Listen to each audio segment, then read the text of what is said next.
Hello guys, hello bantu banje mumeze muteye ikaze kuri YouTube channel yacu. Iyi YouTube channel rero niyo twigiraho web development. Iyi YouTube channel yacu niyo twigiraho coding, niyo twigiraho programming mu Kinyarwanda. Nyuma yaho tumaze kumenya yuko abantu coding cyangwa se programming cyangwa se web development abenshi babera imbogamizi kababera ikibazo igatuma bacika intege.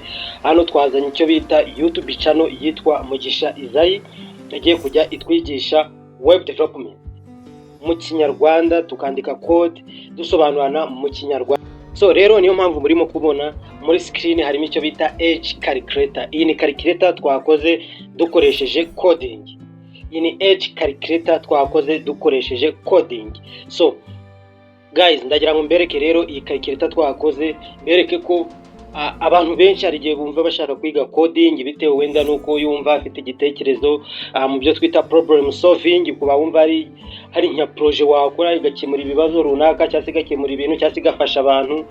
Abandi bakumva wakorera amafaranga muri coding ukumva ushaka kubyiga, abandi akumva ashaka gukora game bitewe n'icyo ushaka, ariko ukaba wumva ushaka kwiga coding. Ngwino tukwigishe, ngwino tuguhereza amasomo mu Kinyarwanda uyumve neza cyane. So guys, nje kubereka rero iyi programme yacu twakoze bita Edge Calculator, cyangwa se programme ibari imyaka. So nkuko mubibona rero muri screen ni programme nziza cyane twayidesigninze cyangwa se twayiprogramye dukoresheje HTML, CSS and JavaScript. So guys, nkuko mubiza abantu basanzwe bakurikirana amasomo kuri YouTube channel yacu ya Mugisha Isayi, twabonye icyo HTML ari cyo, CSS ikikora na JavaScript ikikora, tubifatanyije ese bikora gute. So guys, rero iyi ni project twakoze. Iyi project yewe twanayikoze step by step, video nayo iraje hanze. So ahubwo njewe ndimo ndagira ngo mbabaze, ese iyi project murayibona gute? Ese iyi project urabona imeze gute? So nkuko mubibona rero iyi project yacu cyukora, uraza hano ukandika izina ryawe, katuvuge John. Nitwandika John bakatubaza ati ese yavutse ryari? Katuvuge ko yavutse mu bihumbi 2000 na katuvuge ko yavutse mu bihumbi 2000. Yes, John yavutse mu bihumbi 2000 mu kwa mbere tariki ya mbere.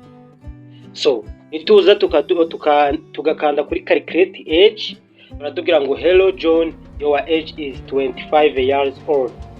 Urabona ko bahise batubwira imyaka ya nyayo ya John. John wavutse mu bihumbi 2000, muri 2025 birumvikana ko afite 25 years old. Reka tuvuye example, dufite umuntu bita Mary. He is your mother or anyone you want to know his or her age. So let's say yavutse mu gihumbi kimwe 973 mu kwa 10 wenda tariki ya mbere. So nituza tugakanda kuri calculate age, baratubwira ngo hello Mary, your age is 51 years old. So murabona ko iyi app cyangwa programme yacu urabona ko ni nziza cyane, imeze neza cyane. So icyo nkeneye rero ni comment zanyu. So iyi ni project ntoya muzo tuzagenda dukora kuri YouTube channel yacu ya Mugisha Isayi. Guys, jya kuri Mugisha Isayi YouTube channel, wandikemo niba ushaka ko tunakwigisha coding uze tukwigishe.